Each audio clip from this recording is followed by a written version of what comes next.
Okay, let's see. Okay, the other thing I wanted to say was that Rush Limbaugh. Basically, when you watch his show, and I learned a lot about the Conservative Party from Rush Limbaugh, what they want, why they want it. He makes good points from time to time. I mean, he's talking about Dan Jansen, how he kept, the winning the Olympics, the speed skater who kept falling down, but he kept trying 2 or 3 times, finally won it. And that was fairly much. His sister had leukemia, and he probably was preoccupied at one point, where, and so then he got over that, died of leukemia or something.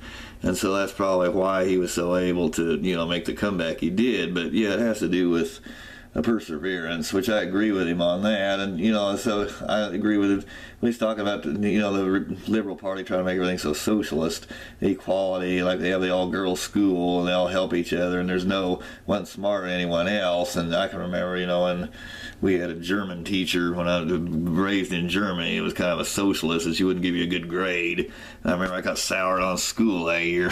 I do agree with him on stuff like that, but where Rush Limbaugh, he'll also make another point. So I'm not totally the hard left. I mean, and I consider him a centrist and sometimes slightly left of center, but I do agree with the conservatives on a lot of things. But where Rush Limbaugh, basically, the way he explains his ideology, he's saying that basically the Republicans believe in laissez-faire capitalism, which means hands-off big business. Well, there's two things Republicans, I think they're fraudulent when they say they want hands-off big business, because the government corruption when they say corporations are people, basically that means these companies are using the government and cohesively and in collusion running out their competition, and they use the government. That's not hands-off big business. That's government control of business. They're running out that competition, and like I say, you can't go to Canada to buy drugs, and they won't let Kevin Trudeau sell what he's selling. I mean, that's whatever is stamping out competition one way or another.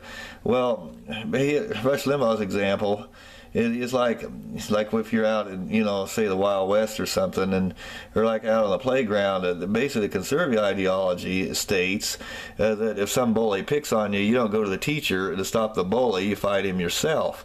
Well, which I agree with. And so, in other words, if you have a company and it runs you out of business, it's not a conservative ideal to go to the government and say, well, let's make a law you can't run someone out of business.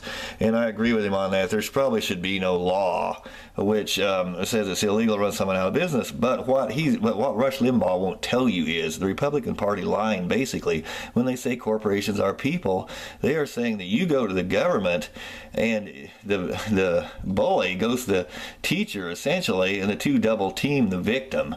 And that's what's exactly going on with the Republican Party line when they say corporations are people, which means that a farmer tried to vertically integrate and fight the meat packers and take a hunk out of the meat packers. The meat packers, they'd be in there in Congress with their campaign money, and they'd make laws against vertical integration. There probably are some. And how much that campaign money went into Congress to create these laws? How much do they have to do with the meat packers? How much do they have to do with public safety? Probably most of the former. And so that's what Rush won't tell you. That's the part he doesn't say. He's not really that conservative, and he doesn't really believe in smaller government. And I guess that's probably I guess I don't really have much else to say.